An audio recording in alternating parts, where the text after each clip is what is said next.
Olá, boa noite. Está no ar o Identidade, o nosso programa de bate-papo descontraído, em que conhecemos histórias inspiradoras e projetos relevantes que possam ser úteis para a nossa sociedade. E nessa noite vamos conhecer a história do Giancarlo Gama, um jovem de origem bem simples, mas que através da educação tem transformado a realidade da sua família. A história é linda e inspiradora, então já compartilha com seus amigos, familiares e vizinhos para que mais e mais pessoas conheçam o Giancarlo e possam ver que é possível realizar grandes sonhos mesmo vindo de uma família humilde, viu? Acesse lá youtube.com. Lembrando também que no ntplay.com, que é a nossa plataforma digital, você tem ali uma playlist com todos os programas do Identidade gravados, ok? Também é fácil de compartilhar por lá. E se você quer indicar alguém para vir ao programa, escreva para a gente no e-mail identidadegeral@novotempo.com. Nossa equipe vai ler e analisar com carinho para ver a possibilidade de ter essa pessoa aqui no programa com a gente. Eu vou para uma pausa rápida, são só 30 segundos, e em seguida o Giancarlo já estará conectado com a gente.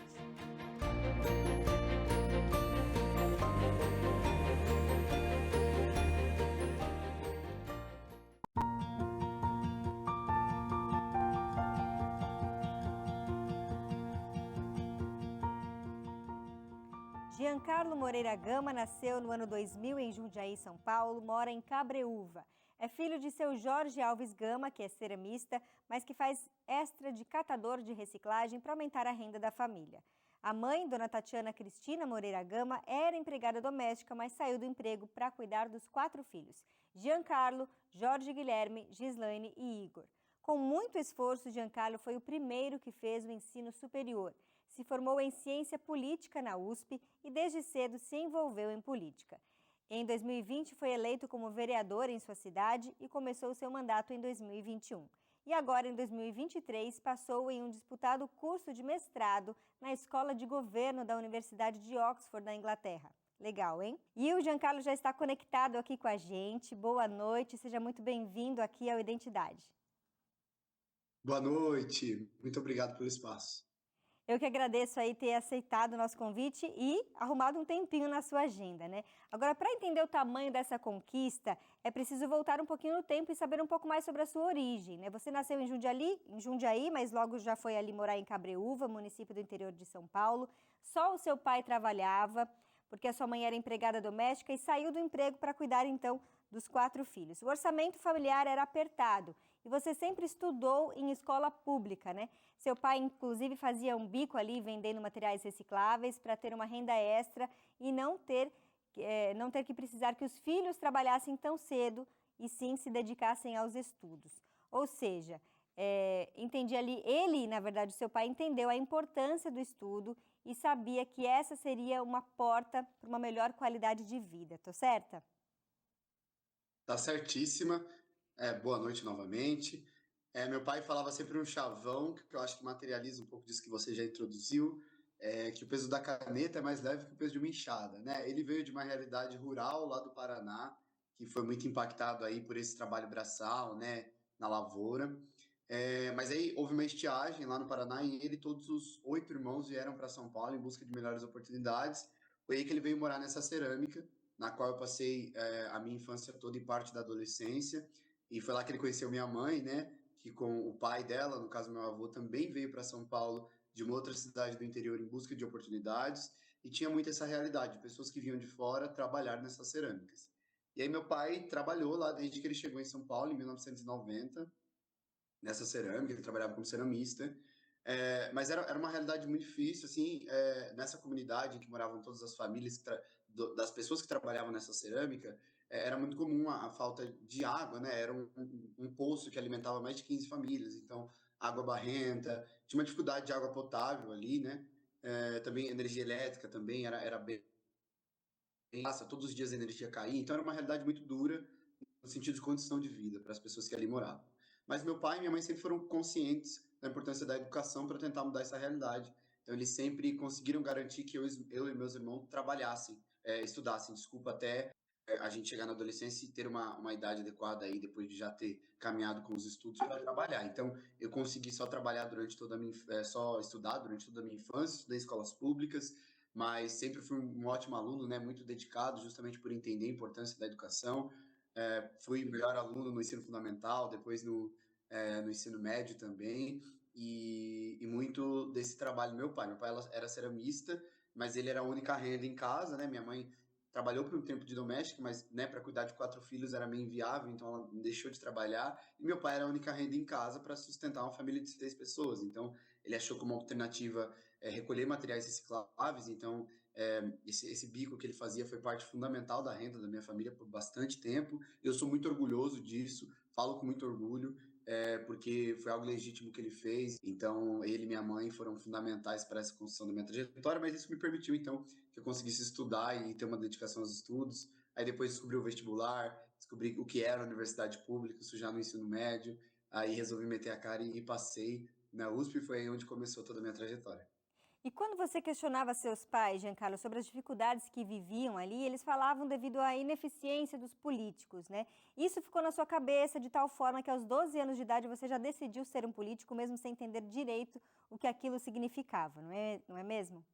É isso, minha história ela é conectada muito nessa forma, né? Então, crescendo nessa comunidade, eu, enquanto uma criança muito curiosa, né, que sempre fui, perguntava sempre para os meus pais o porquê, né, que a gente vivia naquela situação, o que que a nossa comunidade vivia naquela situação, e sempre eu ouvia deles e até de outras pessoas que eram consequências dos governos que deveriam entregar as mínimas condições de vida para nós. E aí, com 12 anos, mesmo, né, como você falou, sem entender o que era isso, o que era o mundo da política, eu decidi que eu queria ser político, porque se afinal eram essas as pessoas responsáveis por mudar nossa realidade, eu queria ser uma delas para ajudar a construir essa transformação. Ainda na adolescência o sentimento foi mudando, mas aí quando eu tinha 17 anos, eu participei de um programa chamado Jovens Vereadores aqui da cidade, em que eu pude representar minha escola e vivenciar a realidade do legislativo, e aí eu me apaixonei, eu fiquei fissurado, assim, porque eu de fato identifiquei que era ali que estavam as principais decisões da cidade, ali que estavam as ações que mais impactavam a população e que eu queria ser uma daquelas pessoas. Aí com 17 eu convicto decidi que de fato eu queria ser político, mas eu não queria ser um político comum, né? Se eu estava questionando o lugar daqueles políticos que não estavam fazendo nada para resolver os nossos problemas, eu precisava ser diferente e eu, de novo, encontrei na educação um caminho para isso. Então eu falava muito que se eu quero ser diferente, eu preciso me especializar, eu preciso estudar muito. Então por isso escolhi fazer ciências sociais, ciências políticas, para aprender mais sobre a sociedade, para aprender mais sobre política, para aprender mais sobre política pública, que é o caso desse meu próximo passo, justamente para que eu consiga ser um pouco diferente no sentido do que a gente tem de político de forma geral. Então, foi um pouco essa mentalidade. Então você entrou no curso de Ciências Sociais ali da Universidade de São Paulo, né, a USP, uma das mais renomadas do Brasil. E eu quero saber se você é a favor das cotas raciais ou mesmo das cotas sociais. O que você pensa a respeito disso? As cotas raciais e sociais é uma política pública, né? Política pública são feitas, de forma geral, para resolver problemas públicos da sociedade. Eu sou fruto das cotas sociais. Eu só consegui entrar na USP em decorrência do SISU, que é uma política pública que estabelece cotas. E eu acho que é muito problemático a gente colocar as cotas num lugar de discussão de favorável ou contra. Claro, é muito importante que a gente tenha uma discussão sobre a qualidade dessa política pública, mas eu acho que as cotas é o mínimo que a gente precisa estabelecer como parâmetro para resolver o problema das desigualdades sociais com relação ao acesso ao ensino superior. A gente tem hoje dados alarmantes no que diz respeito ao acesso da população que estuda em escola pública, que vem de baixa renda, e da população negra também, às universidades públicas no Brasil. Hoje tem mudado isso, mas há 5, 10 anos atrás, a realidade é que apenas as pessoas que poderiam pagar pelo ensino superior estavam nas universidades públicas, que deveria ser para aquelas pessoas que não poderiam pagar. Então, é uma contradição tremenda. E é muito importante também que fique clarificado que as cotas raciais e sociais ela não estabelece vantagem para nenhuma pessoa que concorre, muito pelo contrário. Por exemplo, no meu processo seletivo para a USP, a minha nota de corte, ou seja, a nota mínima que você precisa atingir para ingressar no curso, foi maior do que a nota de corte para ampla concorrência. Ou seja, eu que estava concorrendo por uma cota racial e social, a minha nota de corte foi maior do que as pessoas que estavam concorrendo com todo mundo, ampla concorrência. Por quê? Porque as cotas raciais ela é uma reserva de vagas. Então, há uma quantidade de vagas reservadas para que eu garanta que pessoas desse extrato social, pessoas negras, pessoas de baixa renda, pessoas de escola pública, consigam acessar esse espaço.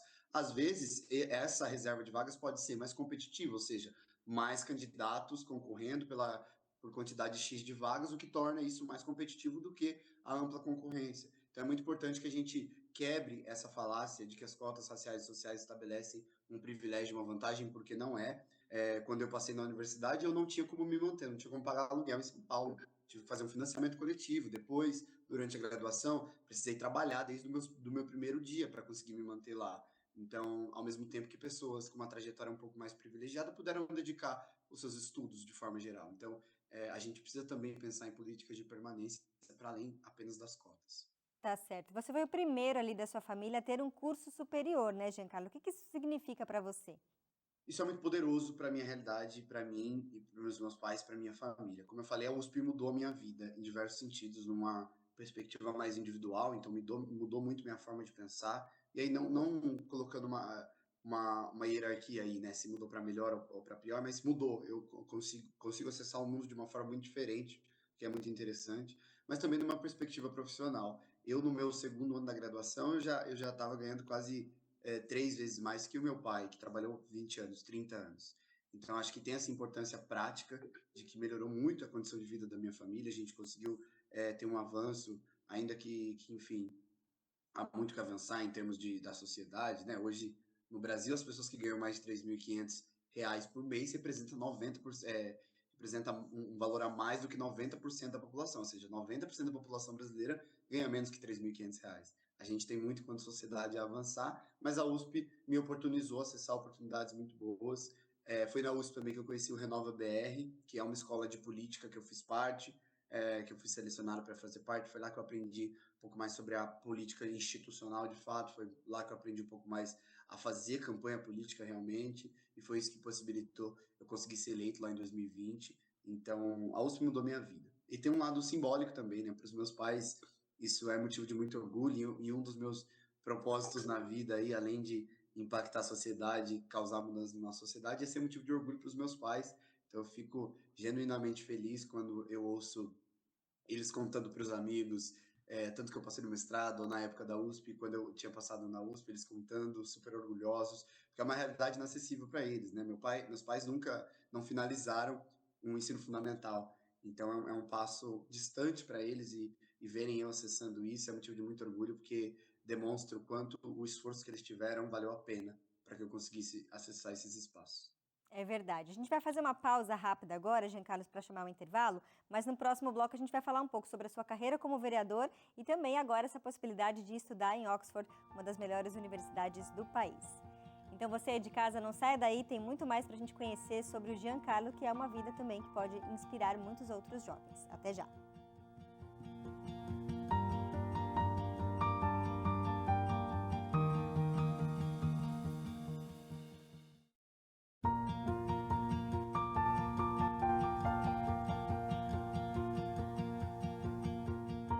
Identidade de volta nesta noite, conhecendo um pouco mais sobre a história do Giancarlo Gama, que é filho de uma empregada doméstica e de um catador de recicláveis, que além de se formar na USP em Ciência Pública, agora passou em um mestrado na Escola de Governo da Universidade de Oxford, na Inglaterra, uma das mais conhecidas e mais conceituadas do mundo. No bloco anterior, ele nos falou ali um pouco sobre a infância, de como decidiu entrar na política, né, dos desafios que tem enfrentado como vereador. A gente quer saber agora, porque desde 2020 ele foi eleito, 2021 começou o mandato. Giancarlo, conta pra gente então sobre o seu início ali na política como vereador aí em Cabreúva. Como eu falei, sempre foi um sonho desde que eu tinha 12 anos de idade, né? Então foi algo muito gratificante. Primeiro que teve o desafio de construir a campanha, né? Construir uma campanha em meio à pandemia, então foi muito difícil, mas eu consegui mobilizar muitas pessoas.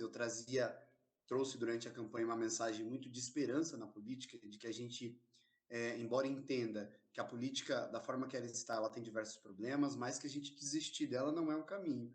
Não existe lugar vazio na política, né? Alguém vai ocupar esse espaço, então que a gente consiga eleger pessoas boas para isso. Foi um pouco da mensagem que eu invoquei ali durante a minha campanha, consegui mobilizar muitas pessoas e fui o terceiro mais votado.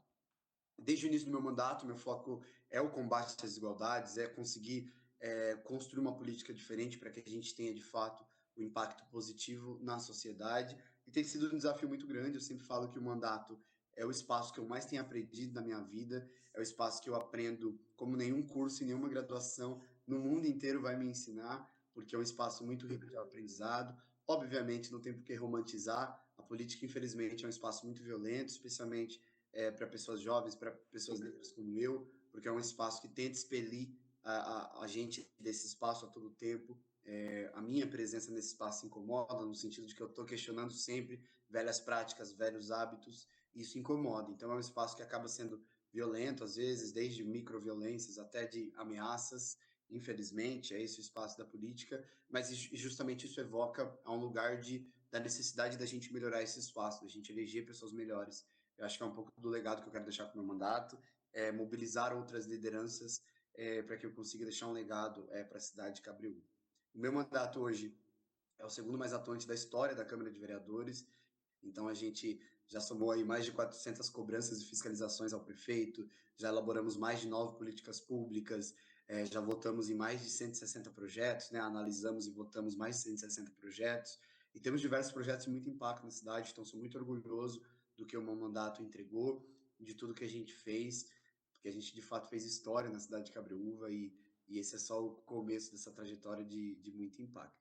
Como você falou, todo o meu processo de aplicação, eu demonstrei muito como eu era como vereador, né? A aplicação que eu digo para o mestrado na escola de governo, eu senti que eu precisava aprimorar um pouco meus conhecimentos sobre política pública, que é a ideia do mestrado, e aí eu resolvi aplicar para o exterior, demonstrando o que eu já fiz enquanto mandatário, o que eu quero fazer no meu futuro. E isso chamou a atenção aí de Oxford, que atualmente é a melhor universidade do mundo, a escola de governo especificamente, o mestrado em política pública é o melhor mestrado e mais diverso em política pública a gente tem em todo mundo. Então, é uma honra muito grande agora, a partir de setembro, ser parte desse time aí do mestrado, e estou muito feliz e animado para essa nova etapa. E eu posso imaginar como você é grato, como você mesmo falou ali, pelo esforço dos seus pais, né? O que dizer numa hora dessas, você indo estudar fora do país, claro, com todo o apoio deles, porque foram eles que incentivaram você a estudar no momento que você poderia, de repente, estar trabalhando para ajudar em casa, né? A ter uma renda extra. Então, o que pensar numa hora dessa indo para o exterior? A divulgação da aprovação do mestrado deu uma repercussão muito positiva, então acabei viralizando em algumas redes sociais. Isso fez com que alguns veículos me procurassem para dar matéria da entrevista, e eu sempre leio as matérias, cada uma delas dos meus pais. É um momento muito interessante, porque eles ficam muito emocionados e muito orgulhosos, como eu já falei, de toda essa conquista. Mas também tem uma questão, né? Hoje eu sou uma das pessoas que financeiramente auxiliam na minha residência. Eu vou continuar no Reino Unido, porque eu pretendo continuar trabalhando em outras posições por lá, justamente porque eu ajudo minha família hoje e vou continuar ajudando, então isso não é uma questão. É, mas eles sempre ficam muito orgulhosos, por um lado preocupados, né? Eu vou ficar quase um ano fora e eu nunca fiquei tanto tempo assim fora de casa, e eles ficam preocupados por um lado, mas entendem que tem a importância de que é algo que eu quero para o desenvolvimento da minha carreira, que eu quero para de fato me desenvolver enquanto político e gerar mais impacto na sociedade. Então, ao mesmo tempo que eles ficam preocupados de certa forma, eles estão muito animados junto comigo para esse novo passo. Agora, depois dessa aprovação no mestrado, você participou de um novo processo seletivo para uma bolsa de estudos que financiaria ali a estadia no país, né? Você teve essa conquista de 45 mil candidatos, você foi aprovado em 36º lugar, se eu não me engano. Essa bolsa deve arcar com cerca de 60% das suas despesas, mas ainda estão ali, vocês, né, estão em busca de mais apoio para conseguir esses outros 40%, porque como você mesmo disse, na graduação, embora você tenha passado numa escola pública, você morava em outra cidade, então você tinha todo um custo para poder se manter ali, e agora, fora do país, não é diferente, né, Giancarlo? Sim, exatamente. Eu fui aprovado no processo seletivo da Fundação Estudar. Atualmente é o processo seletivo mais difícil de todo o Brasil. Então, foram mais de 45 mil candidatos. Eu fui um dos 25 selecionados. Sou muito orgulhoso de ter sido aprovado. Faço parte agora de uma rede de líderes por todo o Brasil que está ajudando a transformar aí a sociedade. Então, nós temos nomes como Tabata Amaral, da política, né? Felipe Rigoni, Renan Ferreirinha, e de outros meios empresariais, enfim, que fazem parte dessa rede de liderança. Eu sou muito orgulhoso de fazer parte. A bolsa, ela cobriu a minha tuition, né, que é a mensalidade da universidade, que é bastante caro, Então, a Fundação Estudar cobriu e eu estou captando recursos para o restante do valor, que é basicamente o meu custo de vida por lá, alimentação e tudo mais. Eu tenho também a oportunidade de trabalhar por lá, então estou buscando alternativas. Então, nesses próximos 2 meses, estou conversando com muitas pessoas que possam me ajudar nessa trajetória, para que eu consiga o restante do valor, mas de qualquer forma, a maior parte do custo foi coberto aí pela Fundação Estudar. E você viaja agora em setembro para lá e fica por 10 meses e volta, né? Qual é que é a sua expectativa? Como é que está o coração? Estou muito ansioso, resolvendo as burocracias finais, né, de visto e com relação aos valores também, mas eu estou muito ansioso e animado, já consegui me conectar com diversas pessoas de vários países que vão também para esse programa, então isso tem criado mais expectativa ainda. Eu sei que vai ser um ano, 10 meses no caso, muito intensos, o mestrado é muito intenso, né, é full time, que eles falam lá no Reino Unido, que é o dia todo, então quase o dia todo de aula, é, parte da manhã e da tarde, eu digo, então estou muito animado, ansioso para viver tudo isso, mas também muito grato com esse processo de repercussão que deu com a minha aprovação no mestrado. Eu tenho recebido mensagem de muitas pessoas muito bacanas, de muitas pessoas que acreditam na minha trajetória e viram como inspiradora da minha trajetória, e para mim é uma honra muito grande, mas também é uma responsabilidade muito grande o que vem com isso, né? Então, estou muito animado e ansioso com tudo isso. Há também, eu sou um político, quero continuar sendo político, então há também um movimento da articulação política para os próximos passos aí políticos, então muito aberto para viver novas experiências e sentir tudo isso na prática. Como é que fica o seu cargo de vereador nesse tempo que você vai passar fora? Eu saio do cargo, né? Ainda há uma incerteza se eu me licencio ou se eu saio de fato do mandato. Estamos resolvendo essa questão, porque é uma questão um pouco jurídica, mas de qualquer forma eu fico fora do mandato. Há a possibilidade do suplente do meu partido, a minha suplência assumir no meu lugar, mas de qualquer forma eu saio em setembro e volto só junho do ano que vem.